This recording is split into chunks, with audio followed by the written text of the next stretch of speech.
Welcome to the Just Solutions podcast. I'm your host, Aiko Schaefer, Executive Director of Just Solutions.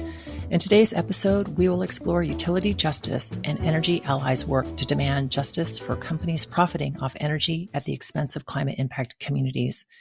I'm joined today by Yesenia Rivera, Executive Director of Energy Allies. Energy Allies is a woman of color-led nonprofit that is revolutionizing the energy system by centering climate-impacted communities through clean energy projects, policy advocacy, and education. Welcome, Yesenia, to the Just Solutions podcast. Hello. Thank you for having me. Well, it's so great to have you on the show with us today, Yesenia. Just really interested in the way that we introduce your organization. We talk about women of color-led nonprofits. Just Solutions is a women of color-led nonprofit. I see that more and more. I mean, why is that so important to really put out in the description of your organization? I think for the longest time, when even talking about environmental justice, energy justice, climate impact of communities, in particular BIPOC communities, have been excluded from the process in this transition to clean energy. But it's been particularly women of color that have been leading that conversation towards a more just transition, towards an equitable transition. So we wanted to highlight that because it is core to who we are. We were founded by two women of color.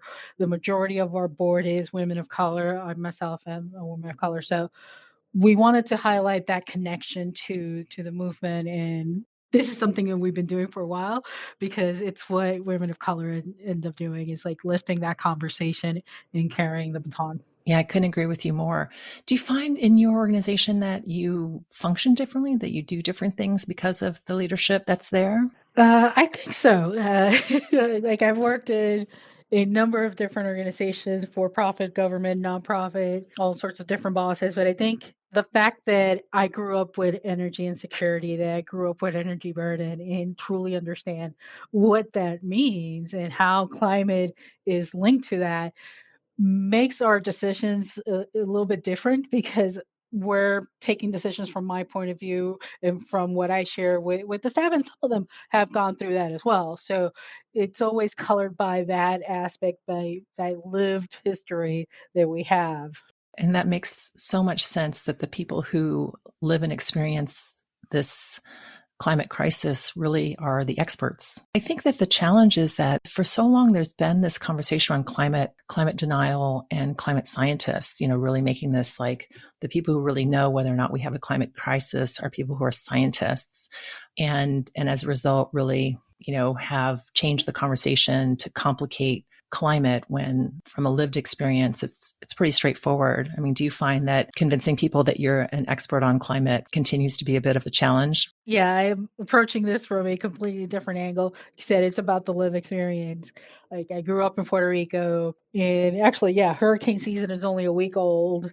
It goes through the end of October, and like we've seen it. We've seen the impact that the climate change is having on these hurricanes and how they're getting stronger and stronger and they're hitting us harder. I mean, my parents lost power for 3 months during Hurricane Maria, and they were one of the lucky ones. I had relatives that were without power 6, 7 months, and again, there were parts of the island that did not have power for 2 years Wow. after the hurricane. And, when the most recent one, I think, was Fiona sometime last year, my parents were back on the island. And it's like just a little bit of rain knocked out the power for weeks. Wow. Because the grid is still in shambles. It hasn't been fixed since Hurricane Maria. So we see that impact every day. And that's what I try to convey. It's like there's a lot of numbers and there's a lot of theories around climate change. But for those of us that have to live with those numbers, it's real. And we see it every day. And you're seeing it right now. We talk so much about the future for our grandchildren. I think that's a very common phrase that I hear people use when we talk about climate change. But for so many communities, the communities that you work with, the communities where your family lives, the impact is right now. So I'm excited to hear about the work that you're doing and all the leadership and the input, the strategy, the smarts, the perspective that you're bringing into this space with hope that we can save the planet, save our communities. Well, let's get on with the show.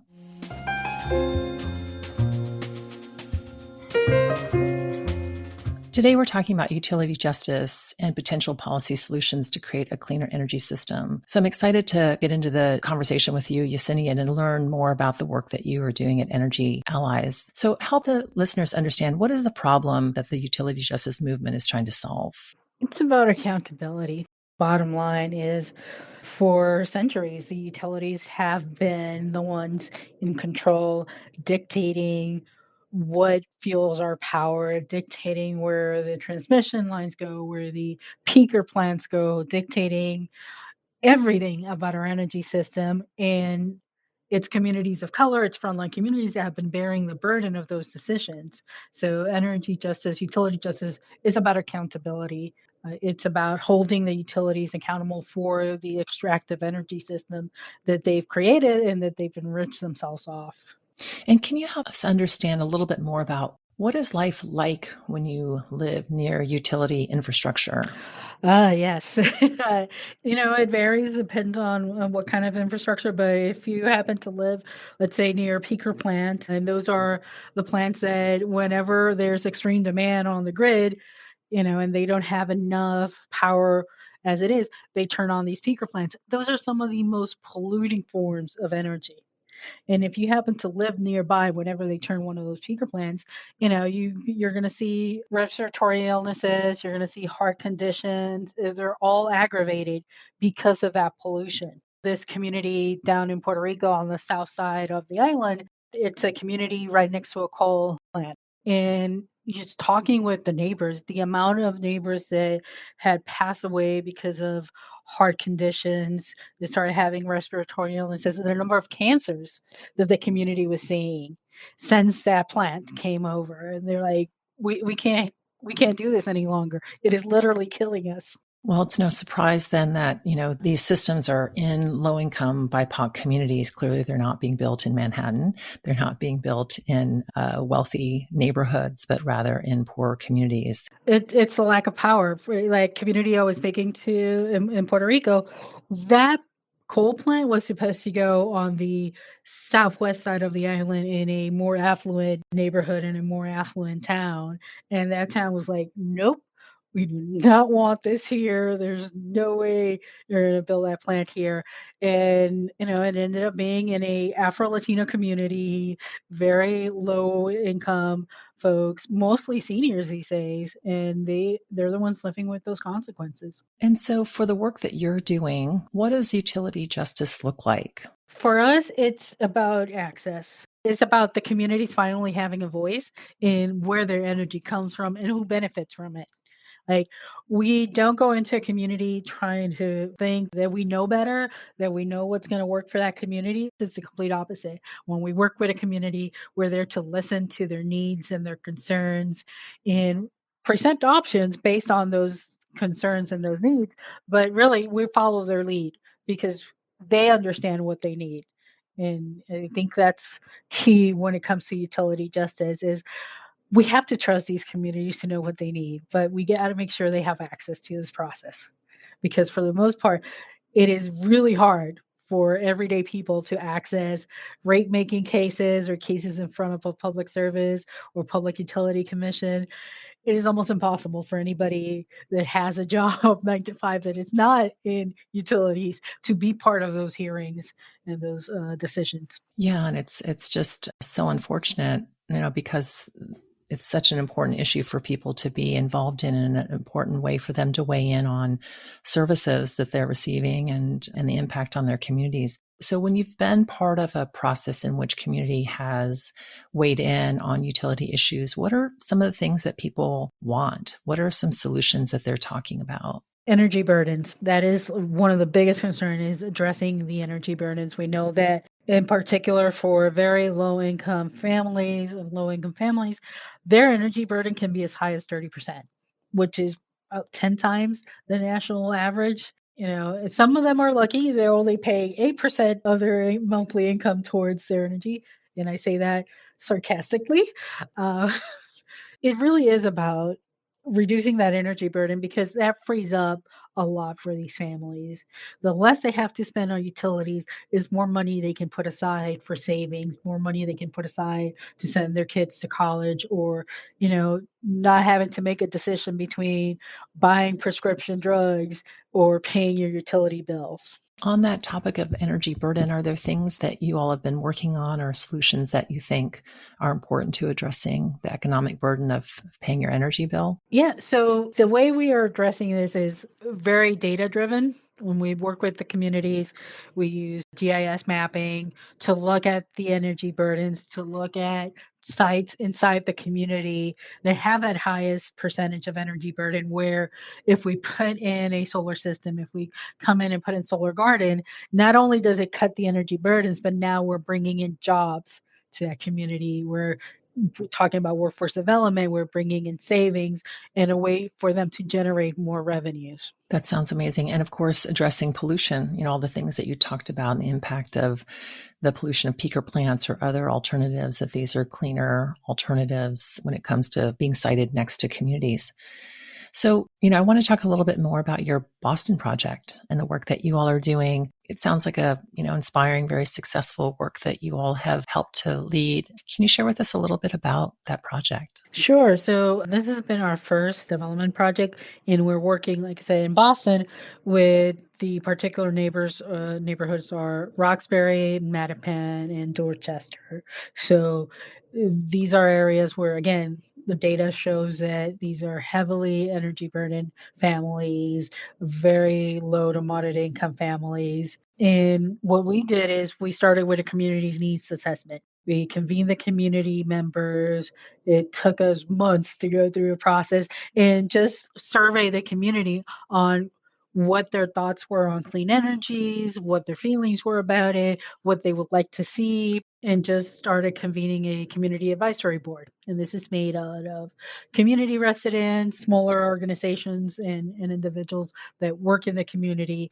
And one of the things that was very important for us, it's always part of how we interact with the communities we work with, is to honor that time and that commitment and make sure that we are paying these community advisory board members for their time in this project. Every time they attend one of our board meetings, they get paid by the hour for attending those board meetings. That's also part of making sure that we have access and make sure that there's affordability, is honoring that commitment and really recognizing it. And then are there specific activities or advocacy efforts that they are working on through that project? Oh, yes. So the Boston group, I think it was last summer, took a vote and they decided they want to develop their own community solar system. They want to own their own systems. So at the time, I was a little afraid because this is before the IRA, before the Inflation Reduction Act was passed. And I'm trying to rack my brains like, how exactly are we going to do this without a tax equity flip? How are we going to pay for this? But shortly after that vote, the Inflation Reduction Act passed, and that brings direct pay, that brings 30% direct pay and tax credit. So it is a lot more feasible now than it was when they took that vote. And, considering that this is Boston, there's not like this huge fields of land where you can build megawatts of project. We're dealing with an urban landscape, very populated urban area. So they've approached this in a sort of like cooperative way. They're forming their own solar cooperative amongst the neighbors. Anybody can be part of this cooperative, and they're looking at ways to cover the fees for the income qualified families, so there's not an income barrier to join. But also they want to build a portfolio of projects is what they're doing. They're starting the first project at the Dorchester Food Cooperative. That is the first of their projects that's going to go up. So we're in the pre-development phase right now. But they're approaching this as it has to be a portfolio. It has to be little projects here and there because, again, you're talking about a densely populated urban area. Well, it's interesting to see communities making choices about, how they want to lower the prices, the type of energy sources that they want for themselves. You mentioned the Inflation Reduction Act. We're in this moment where the federal government has really made significant investments in clean energy, investments in environmental justice. What are other things, when you think about our audience, groups that are on the ground working in communities all across the country. I mean, what are some of the sources of funding and support that is out there that will forward utility justice? It is a great time. Like you said, there's a lot of federal funding. It can be overwhelming, especially for small organizations. I mean, we're a relatively small organization. I just finished invoicing the Department of Energy, and it is not an easy process. You have grants from the Environmental Protection Agency, you have DOE prices as well as grants, you have even housing and urban development is addressing clean energy in their housing projects. So there is a lot of funding sources out there, to the point where it can be overwhelming, the number of opportunities that are out there. So I think it's part of why the EPA decided to create these technical assistance centers so that smaller nonprofits can still have access to these funds. But again, there's a number of opportunities, and not only in sort of in terms of funding, but also incentives. Like in particular, the Infrastructure Reduction Act creates a lot of incentives for community solar. And not just community solar, but community solar that is geared towards helping income qualified families, that is geared toward making sure that we create workforce development so that these communities not only reduce their bill, but have access to good paying jobs and then start building that generational wealth. And when you look at the work that's happening and all the resources that are flowing to community, for those groups that are advocates or groups that are, tracking and looking at public policy and the continuation of these opportunities, what are some things that they should be watching for or thinking about?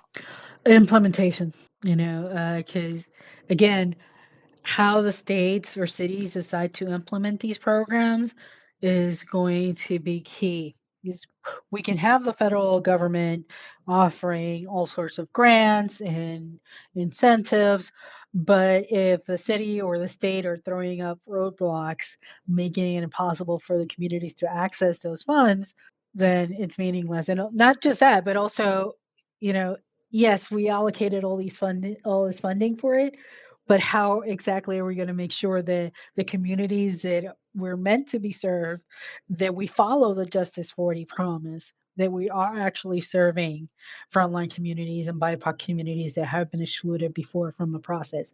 And implementation is key. So, right now we're in the middle of a notice of regulations that was proposed by Treasury over is not direct pay, but it's on the income qualified benefits, and that's key for activists and advocates across the country to be part of those comments and let Treasury know, let the government know, hey, you really did miss the mark with this regulation. It's not really going to help our communities. This is what you should be doing instead. I think that is key. Money is also going to utilities as well, as you know, and clean energy businesses, of which are required to do community benefits agreements, be able to interact with communities. What are some things that you think are important in that process when those industries are citing their energy systems within community? Honoring the time and the commitment that community members are giving up to be part of that process is like the North Star. And it's not fair to ask the community to sit down for these meetings, to take time out of their day to educate you on what the process looks like without honoring that commitment and without actually paying them for their time. I think that is any community benefit agreement that doesn't start with that is not really benefiting the communities. You have a People's Utility Justice Playbook as a way to really build capacity and knowledge within community. And we'll link to this resource in the show notes. But can you share with us a little bit about what the playbook is? How did you go about creating it? How do people use it? The playbook is the product of the Energy Democracy Project. And so we're a group of energy democracy practitioners across the country, all the way from Puerto Rico to Alaska. And a couple of years ago, this was pre-pandemic, in our meeting, we're like, the utilities have their own playbook. We know this because they keep using the same tactics against each and every one of us. And it was like, we really should have our own version of that playbook so that we're not reinventing the wheel. We're not fighting by ourselves every time the utility tries to pull one of their tricks.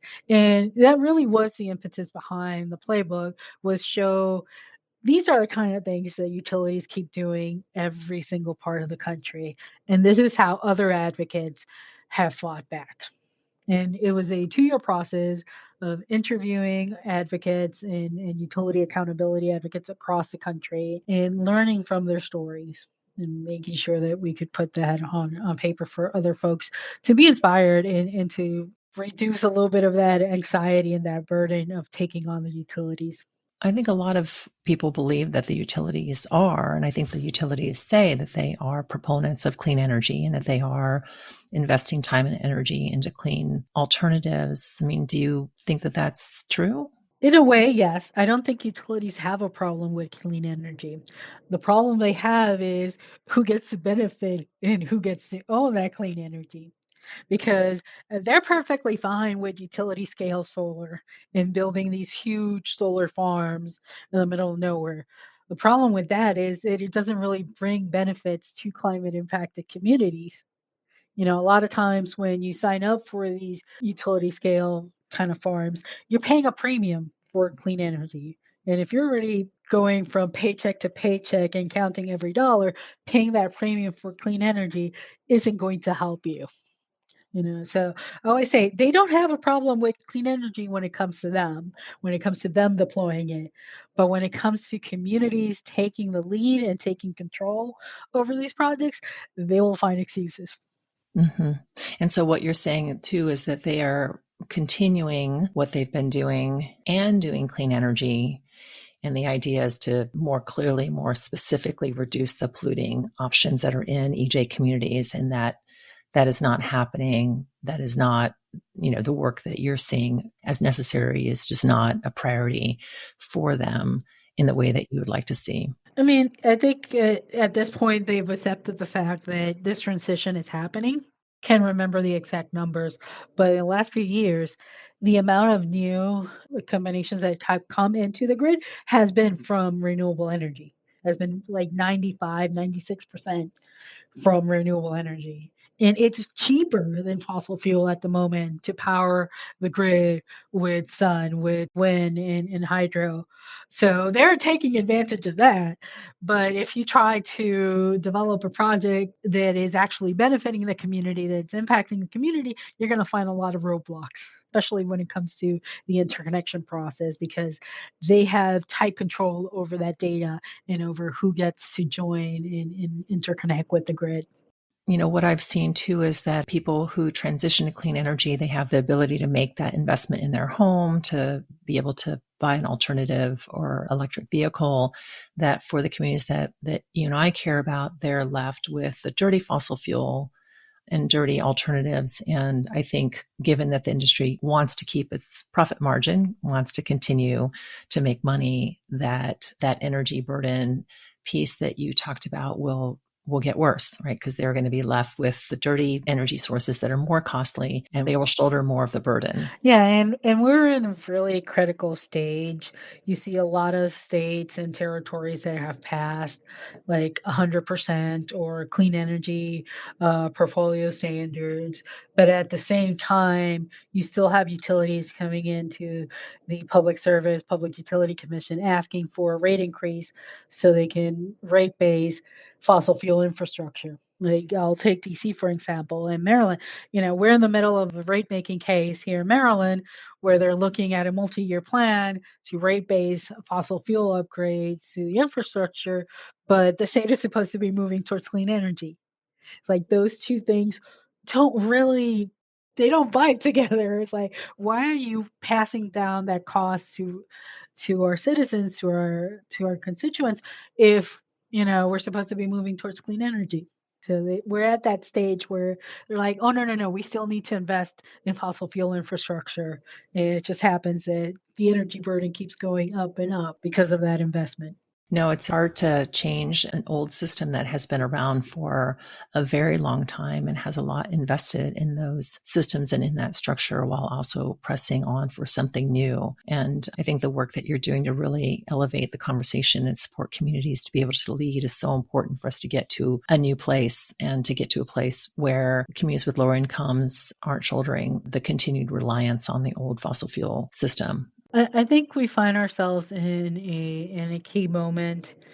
We can choose to transition for the sake of transition and have utilities and larger company build solar all over the country, but just swap out fossil fuels for renewable energy. Or we can take this moment as an opportunity to reinvent the system, revolutionize our energy grid, and make sure that we've corrected the wrongs caused by our current extractive system. Make sure that our families, our climate impacted communities, our BIPOC and frontline communities are no longer bearing the burden of this energy system. And I think that's why we need to keep on shouting and screaming from the rooftop, because otherwise we're just going to swap out fossil fuels for renewable energy. So we always wrap up our show with a final question for our guests, just to head out on a high note. It's been so great to have you on the show, Yesenia. It's so great to get to know you better and the work that you're doing and the leadership that Energy Allies is bringing to the movement. So what makes you hopeful about the environmental justice movement today? The fact that we're really talking about it now. It used to be like I felt I was screaming at windmills when I started in this industry, and now everybody's talking about it. Not just that, like governments and policymakers are now putting money towards the conversation, now coming up with means to address energy justice and environmental justice, and that and the fact that we're starting to move past our silos. Like everybody was in their little corners, like addressing housing issue over here, transportation justice over here, energy justice on this corner. And I think we're starting to see that if we're going to succeed, we need to interconnect those movements. We need to come together and start working outside those silos. And I am seeing that more and more these days. People are recognizing that we need to move past those silos if we're really going to change the system for everyone.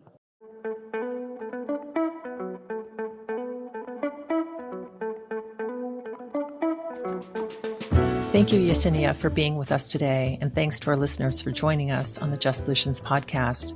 Special thanks to our producer, Taylor Ward, and our recording engineer and editor, Angel Batista. If you enjoyed this episode, please leave us a review wherever you listen to podcasts. If you'd like to know more about our work at Just Solutions, visit our website at justsolutionscollective.org. You can also follow us on Instagram, LinkedIn, Twitter, and Facebook for the latest updates. Together, we are driving community-created and equity-centered solutions to the climate crisis. We hope you'll join us for our next episode.